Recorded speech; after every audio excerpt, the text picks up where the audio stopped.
Welcome to the Athena Wellness Podcast, the show that invites you to take a seat around the community fire and listen to stories that inspire. I'm your host, Kathy Robinson, author, coach, and founder of Athena Wellness, a company that's dedicated to supporting you on your journey to live more wholeheartedly. Hello, and welcome to episode 63. Thanks so much for joining me. Our guest today, Sam Thiara, is a global citizen. He was born in the UK, raised in Canada by parents who were born in Fiji, and his grandfather was born in India, which sent him on a journey to find himself through story. Sam is an educator, storyteller, and youth career coach who helps his students through their personal and professional development with transformational practices. He's also the author of a memoir that chronicles the search for his ancestral roots. We cover a range of topics, including a practical approach for finding purpose, how to work with questions to explore who you are, connecting with your inner voice, and what it was like to travel to his grandfather's village and write his memoir. We end this episode with our Dose of Inspiration segment, where Sam shares some of the things that are lighting him up these days. And as always, I'll put links to those items, Sam's website, and to his book, Lost and Found, Seeking the Past and Finding Myself. Whether you're a writer or not, you're living your story each day. And as Sam likes to say, everyone's life is an autobiography. Make yours worth reading. And now on to the show. I hope you enjoy the conversation. Well, Sam, welcome to the Athena Wellness Podcast. Thank you so much for being here today. Well, Kathy, it's a real pleasure to be here today and to be able to share with your audience, and hopefully there's some insights that will be their takeaways. I'm sure there will be. So please share with the audience a little bit about who you are and what you do. I always say it's really difficult. My mom has a hard time describing what I do. And I think the easiest way for me to describe it is there are 5 things in my life that I am not willing to compromise. And this has matured over age and, happened. But there are 5 things, and that's servant leadership, story sharing, activator igniter, champion enabler, and community do-gooder. Those 5 things have become my foundation. And the reason they're really important to me is those 5 things combined has really created this foundation that has enabled me to help individuals, teams, organizations, and nonprofits in the best possible ways to really seek out and to help them in a journey that they need to be on. And it's not my journey that I'm imposing, but to help them realize their journey. And as a result of this, it's helped me to become a speaker, storyteller, a mentor and a coach, a writer and a blogger, an entrepreneur, problem solver, an educator, and a community activator. Those are the things I guess I could say. So it's not really defining what I do, but it's more defining who I am. That leads me right into my first topic, which I know you are a big proponent of coaching and mentoring practices, and you do quite a bit of that. And one of the things that you help your mentees find is purpose. Can you share some practical tools for our listeners on how they might start that process in finding their purpose? Definitely. I mean, it's been about, I do about 3 to 8 of these conversations a week. It's probably accumulated to about 5,000 conversations. And part of it, it could be a high school student all the way to a senior executive. But I think the real foundation and the process we attack is, who are you, as opposed to what you're doing? And what I share with them is helping them build what I call the 5 core elements. In other words, those 5 things I shared with you, I try to help other people establish this. And the practical tool on this one is, think of it as if you have this foundation, you can now balance it against opportunities as they emerge. Or if you've got a current position, current job, does it align with what's important to you? And I often say it's not about finding these 5 foundations to be career-based, it's life and career. Because I think that if you only focused on career, and the important thing here is when you try to come up with these 5 things, Sometimes people try to make it fit the career they're presently in. And the challenge with that is you're not being authentic to who you are. So I always say, put that career piece aside. What are the 5 things you are not willing to compromise? And then we start going down a pathway. And the way I do this is I ask them, well, tell me about your job that you have presently or in the past. What did you like about that? What did you not like about it? And why? But the key thing is why. If you're in school or you're doing your master's or PhD, what is it that you like about it and don't like about it? Why? What do you like to do in your spare time? Why? And what you'll find is you start finding these words. And the important piece, I think, on all of this is people are fearful because they think, okay, you're making me pick 5 things. And what if I don't pick the right words? You start from somewhere. And as you go through life, your words can change. But anything that you now pursue balances against this. So I'm working on about 12 projects right now. All 12. Now, they're not totally separate and independent from each other, but they hit 5 out of 5. Anything that comes to me, I now balance it against the 5 out of 5, and it makes sense. The other practical tool, which I ask people to do, and they say it's one of the toughest things they've been asked to do, but it's really literally only a paragraph.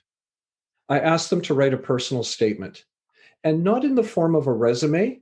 No. If you had to introduce yourself to me, how would you go about introducing yourself? Very much like how I introduced myself at the outset. That's a personal statement. So, how would you introduce yourself so it's engaging, entertaining, interesting? So, those are 2 things that I think are helpful to start establishing and looking at the journey that you're on instead of the destination you're going to. And there's so much in there that we can unpack. But I'm really struck by this idea of the foundational 5, and it's being, putting the career aside and saying, who are you? Like, what resonates with you? And the fact that we, from the outset, say this is going to shift over time. And so I'm curious, how have yours shifted over time? So if you look back, what has changed over the last number of years for you? I think it was probably about 20 some odd years ago when this struck me because I was in a position, a corporate job, and I was like, okay, I'm doing this corporate job, but is this really me? And then that's where I started doing this exploration piece, and I self-administered the 5 core elements, I guess you could say, without a prescription and without a doctor's advice. But what I found is I came up with 5 words, and they were leadership, story sharing, corporate community relations, student development, and community do-gooder. But what I found is all of a sudden I realized, well, what do I mean by leadership as I was going through this? And leadership is very broad. And student development, because I don't just help students, I help teams and professionals and organizations. And corporate community relations wasn't so prevalent anymore. So that's where then you reevaluate it. And it took me literally 3 months to come up with the current ones that I have. But I went from leadership to something more focused, which was servant leadership. That's the type of leadership that I espouse. And that's the type of leadership that makes up who I am and represents me. And student development, I found, was too narrow. So it wasn't hitting the other components. And that's where I started saying, okay, so if it's not student development, it's helping individuals, teams, organizations, nonprofits, champion enabler. And the corporate and community relations piece, that was a part of my life, and I still do it, but that's been replaced by activator, igniter, because I found that word really supports the work that I do. I activate and I ignite people on a journey. And then the champion enabler is the second part of it, which is to say, okay, this is what you need. This is where you're looking to, how can I support that way and direction? And I will share with you that when, as it's changed over time, I don't have a job or career. It's fulfillment. And it's being in a place that is really authentic to me, but it's changed over time. And every so often I go back, it's almost like you go back and check, okay, is this still relevant? And part of that is talking to the people around you and saying, these are and they know my 5. And I'm like, is it still representative of me? And they're like, oh yeah, no, this is really representative of you. Mm-hmm. I'll share with you that, oftentimes when I talk to people, they'll say, family is really important to me. That's one of the five. And I said, okay, why is family important to you? Well, it's about the connections and the relationships I have. And I said, okay, wait, so you said family, but you also used the word connections and relationships. Does your work environment or your school environment, your social life, does that also have relationships and connections? And they're like, well, yeah, absolutely. Okay, let's replace family with connections and relationships. And this is something that's foundational for you. They're like, oh, yeah, that's right. And Kathy, the other thing I always say is have fun with this. Like, I was helping someone in LA, and she mentioned that the environment is really important to me, and I try to do what I can. These are the things and the steps I've taken to become very conscious of it and how I promote it. And I said, so you're an environmental ninja. And she was like, oh my gosh, I love it. Can I use that? I was like, of course you can. So she goes around telling, apart from one of the five is she's an environmental ninja. I love it. And I could see a logo in there somewhere too. Oh, totally. I mean, and I mean, I'm a community do-gooder. And I mean, according to Word, Microsoft Office, the word doesn't exist. The red squiggly lines underneath it. I'm like, no, no, I exist. It exists. I'm sorry, you may not think it exists, but I'm a community do-gooder. I love it. You know, what I really like about this approach too is that it gives you clarity, and there's a lot of energy that comes from that, Yeah. right? And also, there's a blueprint there that it makes discernment what to say yes and what to say no to very easy Yeah. Yeah. because you have that core. So I just love that approach. And the other part I just want to add is it provides you confidence because now you have this confidence to say, okay, this is what resonates for me. Mm-hmm. And that's a key word. I think that's also important too. Absolutely. Absolutely. You know, you said something before about the who versus the what and started to Yeah. work through some questions as you're trying to figure out purpose. Why is it important to have a practice like that to be able to continuously question? Yeah. I think, we define ourselves with what? I mean, people will ask you at functions, and there's a lot of noise out there like, what do you do? And, what are you studying? And really, we have ignored that part about what I call the who you are. And there's a process because if you think about it, really, we're not defined by what we do because it's who you are. I mean, the what is a result of who. So this is where I try to make it where I call it activating the voice within to be louder than the noise around, because the noise around is really focused on what. And the voice within should be focused on who you are. So this is why I really try to support and help people to try to reframe it to who you are. And I always shared that, I mean, we had this, I think almost everybody's had this narrative growing up where you're in preschool, kindergarten, and early forming years, and people say, what are you going to be when you grow up? And, we pick these honorable positions. I want to be an astronaut, a firefighter, a nurse, a teacher. What happens? Slowly, practicality sets in, and next thing you know, that noise starts to become stifling, and we leave those honorable positions. Some people still pursue it, and that's amazing. But what happens? And I mean, I had to speak at a graduation ceremony for people who are in the culinary arts, the fashion design, and digital design.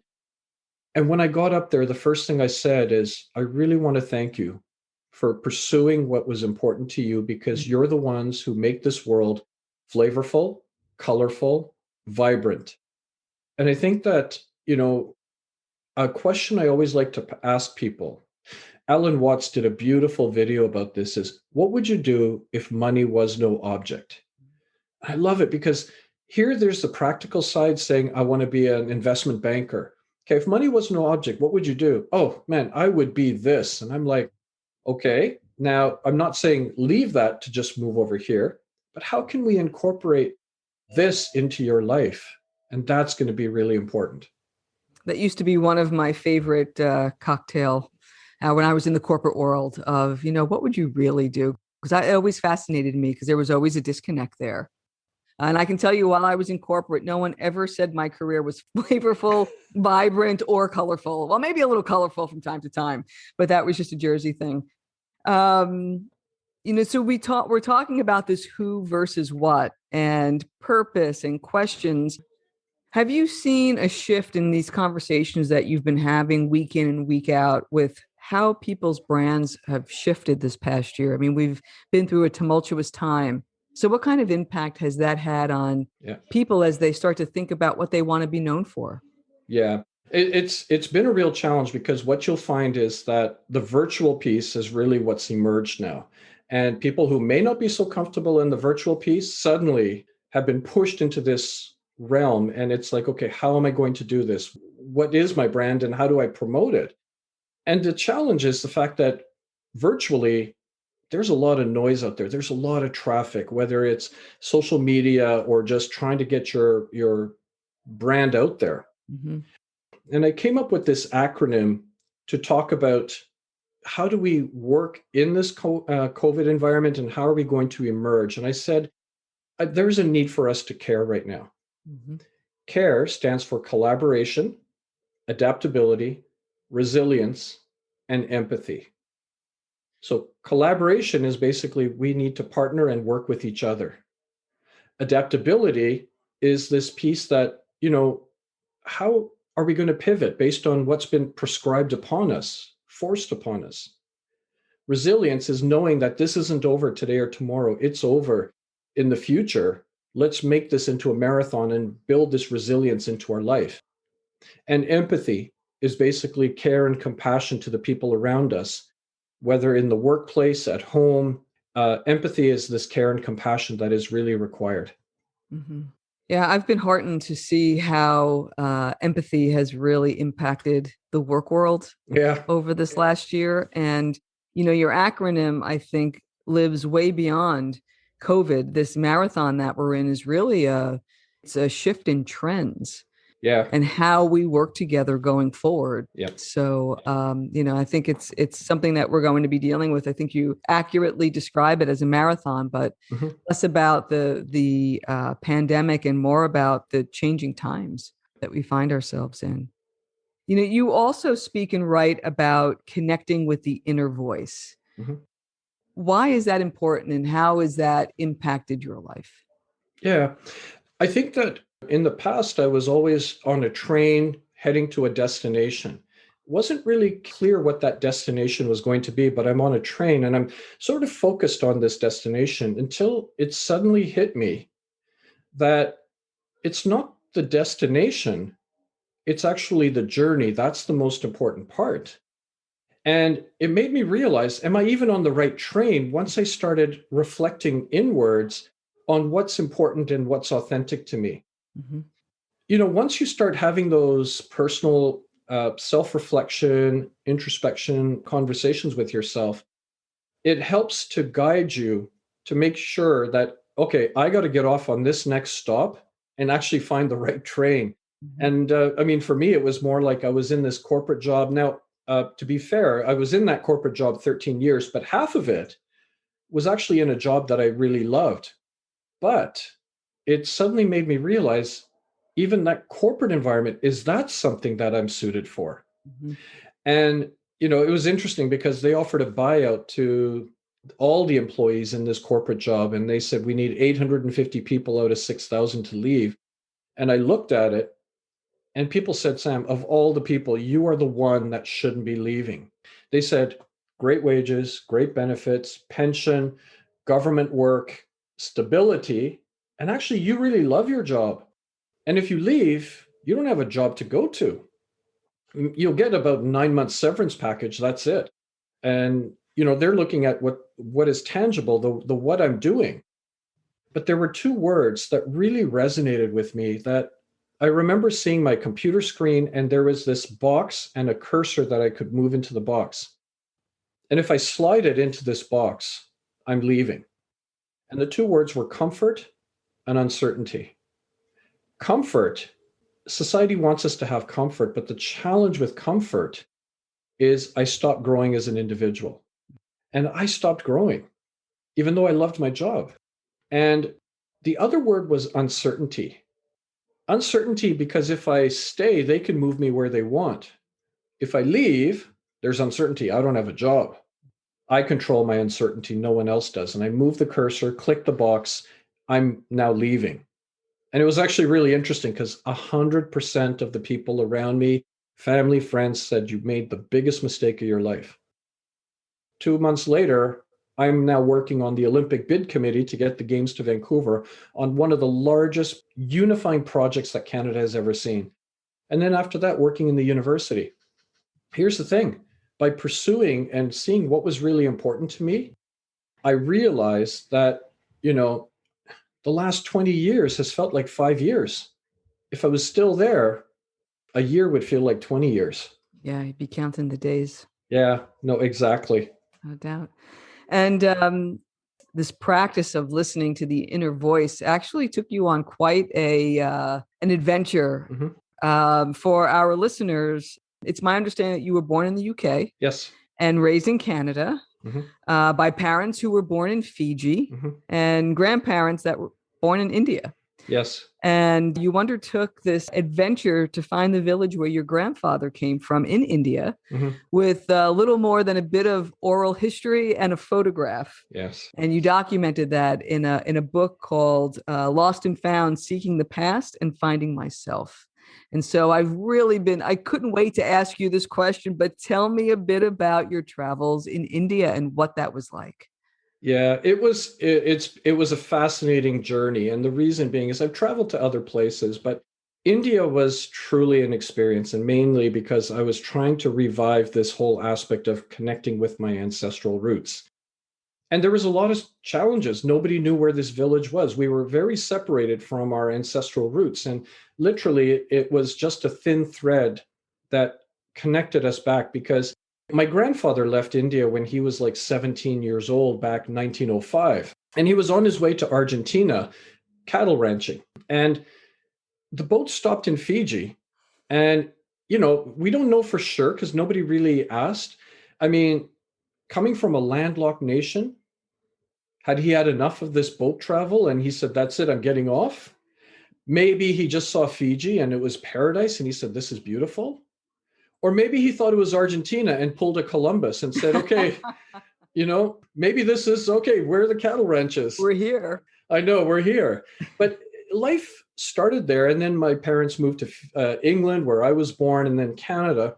But I always had the sense and feeling I'm British, Canadian, Indian, and Fijian. But who am I? And people would often ask, "Okay, so what part of India are you from?" And I'm like, "Well, I may look Indian, but no, I was born in England, raised in Canada." And then the next thing is, "No, no, no, your parents, what part of India?" "Well, they come from Fiji." And they're like, "Are you Indian?" It's like, "Well, my grandfathers come from India." And other people who are like, "No, no, you're not Indian, you're Canadian." So always growing up with this idea. And I thought, apart from trying to reconnect with my ancestral roots, all we had was a faded photograph, very little information. And people who are like, "I've never heard of this place. I think you're mistaken. The name of the village is wrong." But it was also about trying to find my identity as an Indian. Like, where does my Indianness fit in? So the journey was a challenge, but it was also a journey that I embraced because I thought it was really important to do it. Experiencing India for the first time, I was a foreigner going to a land that shouldn't be foreign to me, but I was a foreigner trying to fit in, trying to realize the magnificence, but equally at the same time, seeing the poverty and the injustices. And, it was eye opening. I mean, all your senses were overwhelmed. So that's why the book is Lost and Found: Seeking the Past and Finding Myself, because in India, I did find a euphoric moment about my identity.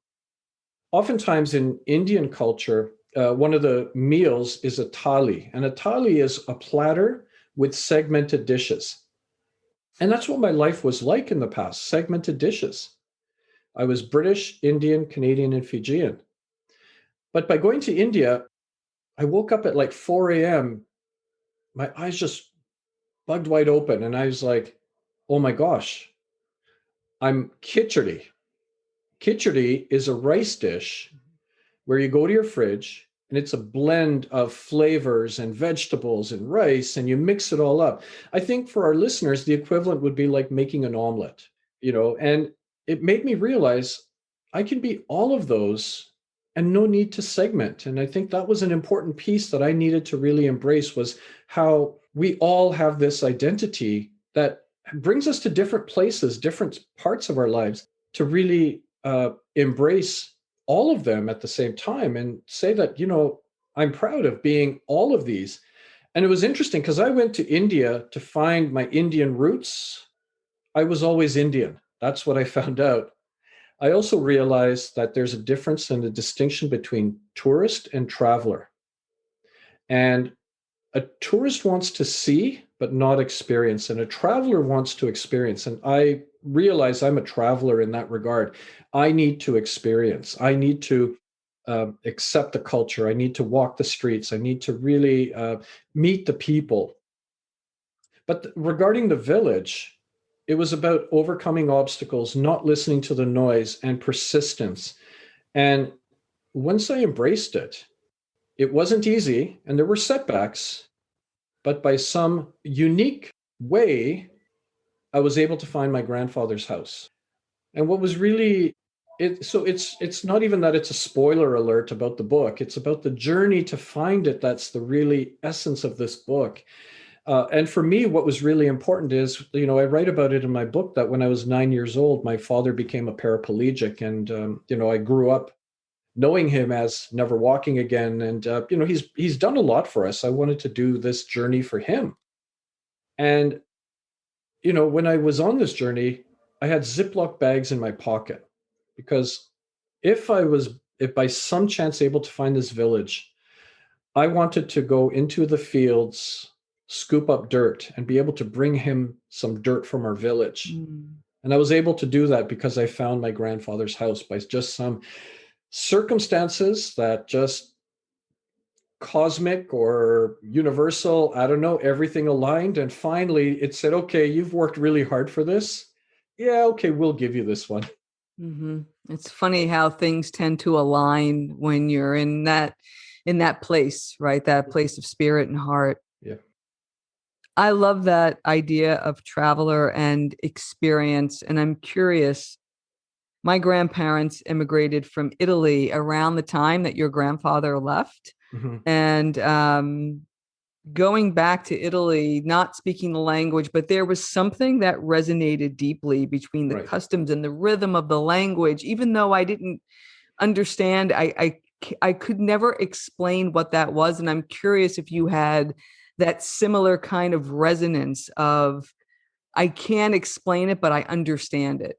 Oh, totally. And this is where I really like to share that with people, because oftentimes people said, oh, I wish I could do that, go on that journey and find this. And I say, there's something about, let's say you go in search. And I was just even talking to someone yesterday about it, because they said, yeah, my ancestors, they come from Sicily, but you know what? We will never find, the house or that. I said, but it's also not just about finding the house. Go to Sicily. Go there and experience, walk the streets that your ancestors walked, and you will be in a place that just suddenly resonates. It suddenly makes you feel that there's something comfortable about this place. And that happened about India. And in fact, I'm not a religious person, but I went to the Golden Temple, which is the holiest place for all Sikhs. And I sat there in the temple and I wept. And it was this euphoric feeling of spirituality that just enveloped me and embraced me. And again, it was more like a sense and feeling that you're home. And when I was in the village, this sense and feeling of home, and it was almost like a calling, and you're there. And even when you're, let's say, not even at the exact place, but you're in the vicinity of it, like maybe the town or even the district, it's a sense of like, I'm close. And you start saying, okay, this really starts to make sense to me, and it's a part of your life. It's almost like maybe a muscle you haven't used for a while, and all of a sudden it just connects to it. Yeah, it's beautiful. It gave me chills. Gave me chills. So tell me a little bit about what it was like to write the book. So you had this amazing experience. How do you try to synthesize it? How does the story find you? Yeah, this was one of those unique moments where, fortunately, like I've got two books. The first book was difficult to write because it's on storytelling, and I had to pull everything together to say, okay, well, how do I want to write this book? Lost and Found was a bit more, I was going to say, flow to it because I had my journal with me. The journal entries were not extensive, but enough what I call memory triggers that enabled me to chronologically start writing and capturing the essence of this book.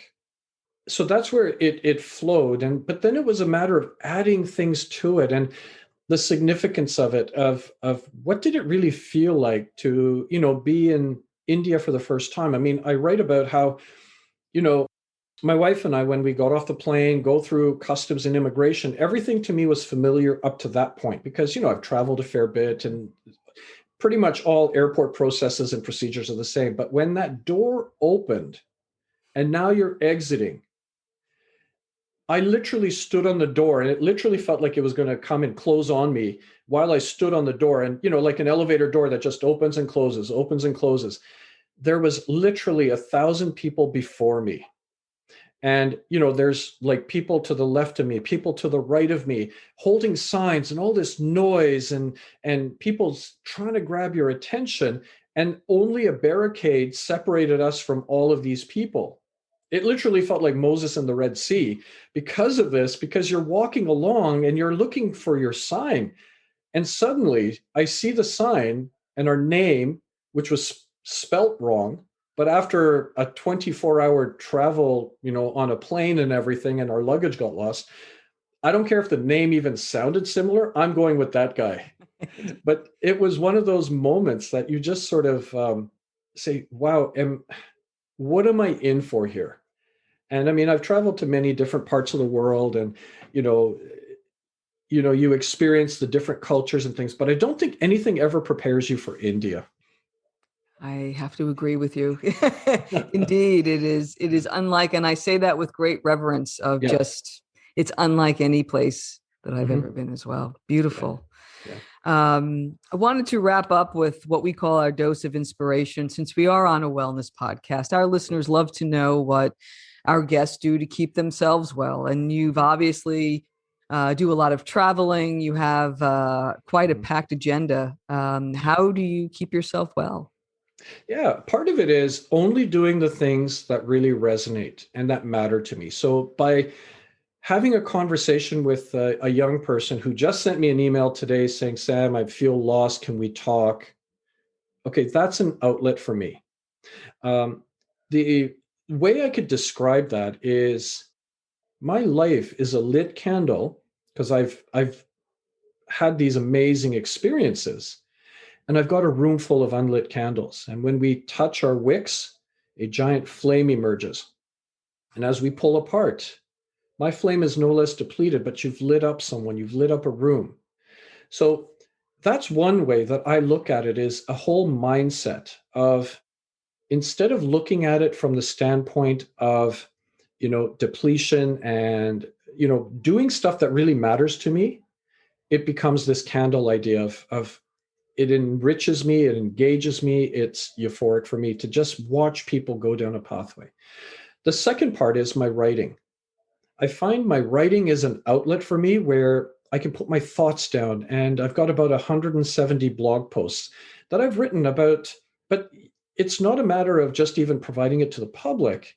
No, those are things that I share about even myself, but it's an outlet for me. And the third thing was woodworking. Woodworking, which doesn't really align with any of this, but it actually aligns with everything. And the reason I say that is because if I'm working on a table or, something and sanding for 2, 3 hours, where do you think my inspiration and thoughts are coming from? Because I've let loose my daily activities, and here I am sanding and oiling some beautiful stuff. It becomes my outlet. Just that, and I highly recommend for people, find an outlet. For me, it's woodworking and writing. For some, it might be yoga, it might be cooking, it might be just going for walks. Something that just allows you to decompress, to pull your thoughts and ideas, and go in a separate place. Mhm. Keep your candle burning bright. Definitely. That's it. That's wonderful. What have you read or listened to lately that you've enjoyed? Besides the book I wrote. Um, yeah, the book that I really enjoyed and enjoyed reading, there were two actually, and they're both written by dear friends of mine. One is Every Conversation Counts, and that's by my dear friend Riaz Megji, because he talks about the importance and the art of conversation. And the other book was about searching for karma. Like, in other words, my friend is a mountaineer and he was in Nepal and he wasn't able to climb, but he wound up actually walking around a remote village and finding this little girl named Karma, which he and his wife have now not adopted, but supported her education, and she's been doing really well. So those two books. But again, if it's a book to recommend to people, The Storyteller's Secret by Gallo. He elegantly articulates how to build a personal story, and that's a really great book. Uh, my guilty pleasures, though, are those movies that I think equally at the same time. To Sir with Love by Sidney Poitier, Uh-huh. just such a beautiful, compelling story. And I mean, it's an old movie, but I never get tired of watching that movie, and never get tired of watching that man. Nice. I love it. Well, I will Mhm. put links to all of those, including to Share with Love, and a Yeah. great theme song to boot. Yes. Yep. Let's see, what new thing or experience are you looking forward to trying? hmm Well, I mean, it relates to woodworking, but it's always experimenting with, let's say, epoxies, or experimenting with, different tools. So that's part of that. The other part of it is, trying to learn a bit more on the technology side. I'm a dinosaur. But I'm surrounded by amazing young people I've mentored who can help me with this, but like to get a bit more comfortable with the technology piece. Wonderful. Envision your perfect road trip. Where do you go? What do you do? For me, the perfect road trip would be traveling with either my best friend or my cousin, because we are all, separately, but we are travelers. And the fact that they embrace the art of travel, the need to learn about cultures and people. And the perfect road trip would probably be in Asia somewhere, seeing some of those ancient temples and some of those ancient villages and things like that, and just really experience that. Hmm. Great. What has you feeling inspired these days? What's lighting you up? What lights me up is a sense and a feeling that the future is and can be bright, and the fact that I will never be a bystander in life, and the need to continue to ignite people. And I would add to that, to not change the world through my eyes, but to be present in other people's lives so that they see the world differently because I was part of it. And that's where they see you've changed the world, but through their eyes. And, doing my part to support, engage, and make this a better place. That's beautifully, beautifully said, Sam. And lastly, what has you optimistic about the future? I think the concept of care I shared, collaboration, adaptability, resilience, and empathy, and carrying that message forward and seeing how does that impact each individual uniquely and separately. Perfect. So please tell our listeners the best way to get in touch and to read some of those blog posts that you've written. Yeah, you can always find me. So it's actually really straightforward: www.sam-thiara, thiara.com. And that's where, the blog posts, my writing, all of those areas are available. But I'm also on Instagram, LinkedIn, and Twitter. Excellent. Well, this was really a beautiful conversation, Sam. I thank you so much for your time. Thank you. Thank you for being here. Well, thank you very much, Kathy. And I just want to leave your listeners with the signature tagline that I have. Everyone's life is an autobiography. Make yours worth reading. We are all living stories, and your story is worth sharing. Well said. Thank you so much, my friend. I appreciate it. Thank you, Kathy.